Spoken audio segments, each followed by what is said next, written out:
E commerce business ಅಲ್ಲಿ ದೊಡ್ಡ problem ಬಂದು ರಿಟರ್ನ್ಸ್ದು. Courier return, customer return, R T O ಇದೆಲ್ಲ ಏನು ಅದೆಲ್ಲ ನಿಮಗೆ ಗೊತ್ತಿರಬೇಕು. ಒಂದು ಇ ಕಾಮರ್ಸ್ ಬಿಸ್ನೆಸ್ ಸ್ಟಾರ್ಟ್ ಮಾಡ್ತಾ ಇದ್ರು ಅಷ್ಟೇ, ನೀವು ಆಲ್ರೆಡಿ ಮಾಡ್ತಾ ಇದ್ರು ಈ ವಿಡಿಯೋ ನೋಡಿ, ನಿಮ್ಗೆ ಸ್ವಲ್ಪ ಪಾಯಿಂಟ್ಸ್ ಹೇಳ್ತೀನಿ ಇದರಲ್ಲಿ. ನೋಡಿ, ಇ ಕಾಮರ್ಸ್ ಇಂಡಸ್ಟ್ರಿಯಲ್ಲಿ ಎರಡು ತರ ರಿಟರ್ನ್ಸ್ ಬರುತ್ತೆ. ಒಂದು ಕಸ್ಟಮರ್ ರಿಟರ್ನ್, ಮತ್ತೆ ಇನ್ನೊಂದು R T O. R T O ಅಂದ್ರೆ ರಿಟರ್ನ್ ಟು ಒರಿಜಿನ್. ಇದು ಇ ಕಾಮರ್ಸ್ ಇಂಡಸ್ಟ್ರಿದು ಇಂಪಾರ್ಟೆಂಟ್ ಪಾರ್ಟ್. ಕಸ್ಟಮರ್ಗೆ ನಿಮ್ ಪ್ರಾಡಕ್ಟ್ಸ್ ಮೇಲೆ ಇರ್ಲಿ, ನಿಮ್ದು ವೆಬ್ಸೈಟ್ ಮೇಲೆ ಇರ್ಲಿ, ಇಲ್ಲ ಅಮೆಝಾನ್, ಫ್ಲಿಪ್ಕಾರ್ಟ್ ಮೇಲೆ ಟ್ರಸ್ಟ್ ಬರೋದೇ ಹೆಂಗಂದ್ರೆ ಪ್ರಾಡಕ್ಟ್ ರಿಟರ್ನ್ ಒಂದು ಆಪ್ಷನ್ ಇರುತ್ತೆ ನೋಡಿ, ಅದರಿಂದಾನೇ ಅವ್ರಿಗೆ ಟ್ರಸ್ಟ್ ಬರೋದು. ಪ್ರಾಡಕ್ಟ್ ತಗೊಬಹುದು, ಏನಾದ್ರೂ ಪ್ರಾಡಕ್ಟ್ ಇಷ್ಟ ಆಗಿಲ್ಲ, ಇಲ್ಲ ಪ್ರಾಡಕ್ಟ್ ರಾಂಗ್ ಬಂದ್ರು ರಿಟರ್ನ್ ಮಾಡಬಹುದು ಅಂತ ಹೇಳ್ಬಿಟ್ಟು ಒಂದು ಆಪ್ಷನ್ ಇರುತ್ತೆ ನೋಡಿ. ಅದಕ್ಕೆ ಕಸ್ಟಮರ್ ಪರ್ಚೇಸ್ ಮಾಡೋದು ಆನ್ಲೈನ್ ಅಲ್ಲಿ. Market places like Flipkart, Amazon, Meesho ಇವರೆಲ್ಲ ಇಂಡಿಯಾದಲ್ಲಿ ಗ್ರೋ ಆಗಿದ್ದೆ ಒಂದು ಆಪ್ಷನ್ ಇಂದ.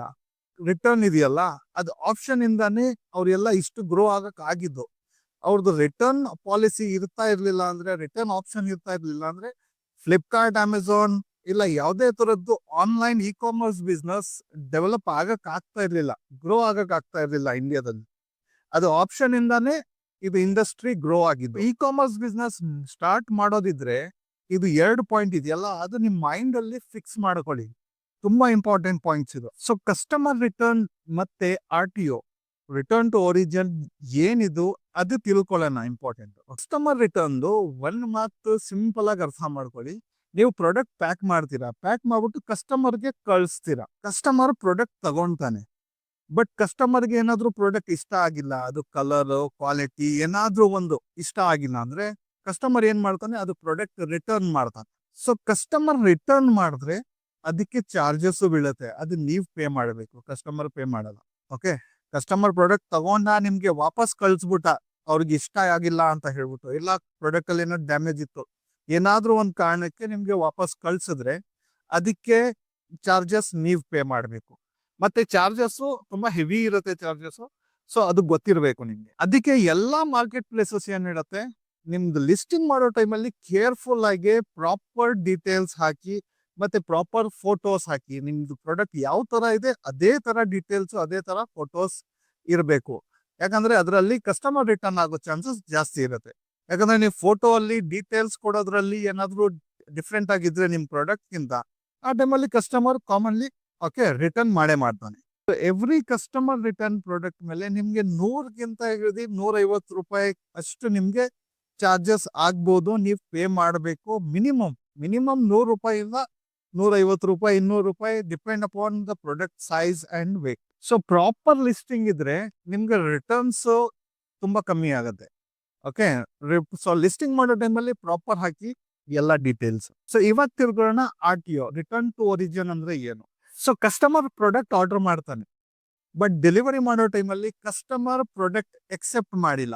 ಓಕೆ, ಕಸ್ಟಮರ್ ತಗೊಂಡಿಲ್ಲ ಪ್ರಾಡಕ್ಟ್, ಇಲ್ಲ ಅಂದ್ರೆ ಕಸ್ಟಮರೇ ಸಿಕ್ಕಿಲ್ಲ, ಇಲ್ಲ ಕಾಲ್ ರಿಸೀವ್ ಮಾಡಿಲ್ಲ, ಇಲ್ಲ ಅಡ್ರೆಸ್ ಸಿಕ್ಕಿಲ್ಲ, ಏನಾದ್ರೂ ಒಂದು ಸೆನಾರಿಯೋ ಆಗಿರುತ್ತೆ. ಸೊ ಆ ಟೈಮಲ್ಲಿ ಏನಾಗುತ್ತೆ, ಅದು ಪ್ರಾಡಕ್ಟ್ ನಿಮ್ಮ ಹತ್ರ ವಾಪಸ್ ಬಂದ್ಬಿಡುತ್ತೆ. ಸೊ ಆರ್ ಟಿ ಒ ಆದ್ರೆ ಅಂದ್ರೆ ಕಸ್ಟಮರ್ ಪ್ರಾಡಕ್ಟ್ ಎಕ್ಸೆಪ್ಟೇ ಮಾಡಿಲ್ಲ, ಇಲ್ಲ ತಗೊಂಡಿಲ್ಲ, ವಾಟ್ ಎವರ್ ರೀಸನ್.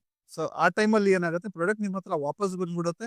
ಬಟ್ ನಿಮ್ಗೆ ಯಾವುದೇ ತರದ್ದು ಚಾರ್ಜಸ್ ಪೇ ಮಾಡೋ ತರ ಇರಲ್ಲ. ಸೊ ಇವಾಗ ನೀವು ಯೋಚನೆ ಮಾಡ್ತಾ ಇರ್ಬೋದು, ಆರ್ ಟಿ ಒ ಆದ್ರೆ ನಿಮ್ಗೆ ಪ್ರಾಡಕ್ಟ್ ಕಸ್ಟಮರ್ ಹತ್ರ ಇಂದ ನಿಮ್ಗೆ ವಾಪಸ್ ಬಂತು, ನಿಮ್ಗೆ ಯಾವುದೇ ತರದ್ದು ಚಾರ್ಜಸ್ ಪೇ ಮಾಡೋ ತರ ಇರಲ್ಲ ಅಂತ ಹೇಳ್ಬಿಟ್ಟು.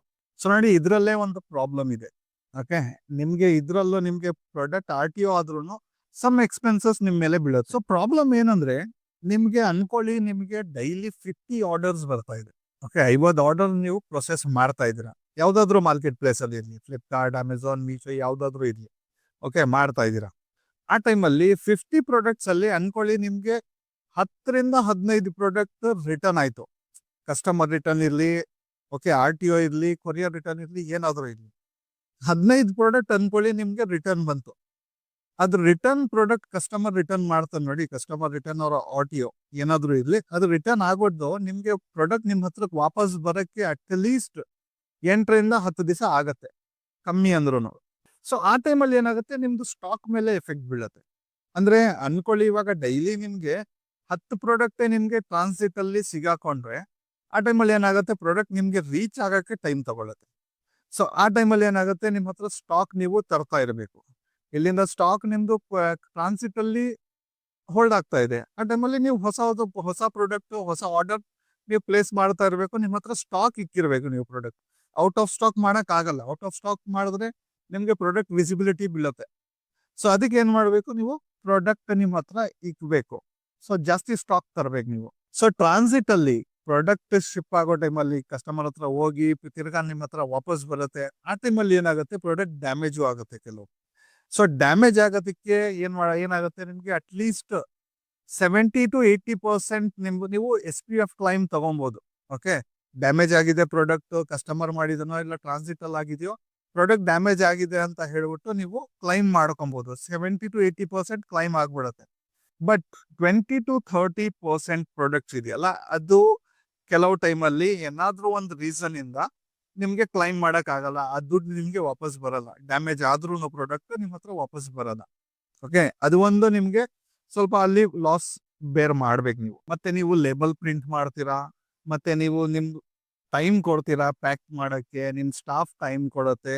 ಸೊ ಅದು ಎಲ್ಲ ಇದೆಯಲ್ಲ, ಇದು ಲಾಸ್ ಅಲ್ಲೇ ಹೋಗೋದು. ಓಕೆ, ನಿಮ್ದು ಶಿಪ್ಪಿಂಗ್ ಲೇಬಲ್ಸ್ ಎಲ್ಲ ಪ್ರಿಂಟ್ ಮಾಡಕ್ಕೆ ಕಾಸ್ಟ್ ಆಗುತ್ತೆ.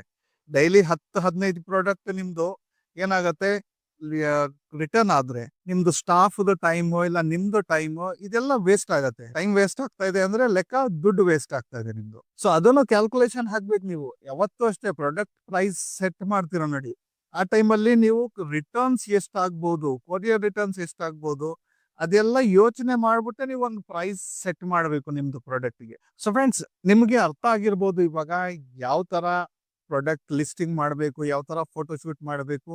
ಸೊ ಅದರಿಂದ ನಿಮಗೆ ಏನಾದ್ರೂ ನೀವು ಡೀಟೇಲ್ಸ್ ಅಲ್ಲಿ ಇಲ್ಲ ಪ್ರಾಡಕ್ಟ್ ಫೋಟೋ ಅಲ್ಲಿ ಏನಾದ್ರೂ ನೀವು ಮಿಸ್ ಮಾಡಿದ್ರೆ ನಿಮ್ಗೆ ರಿಟರ್ನ್ಸ್ ಅಲ್ಲಿ ಎಷ್ಟು ದೊಡ್ಡ ಪ್ರಾಬ್ಲಮ್ ಆಗುತ್ತೆ ಅದು ನಿಮಗೆ ಗೊತ್ತಾಗಿರ್ಬೋದು.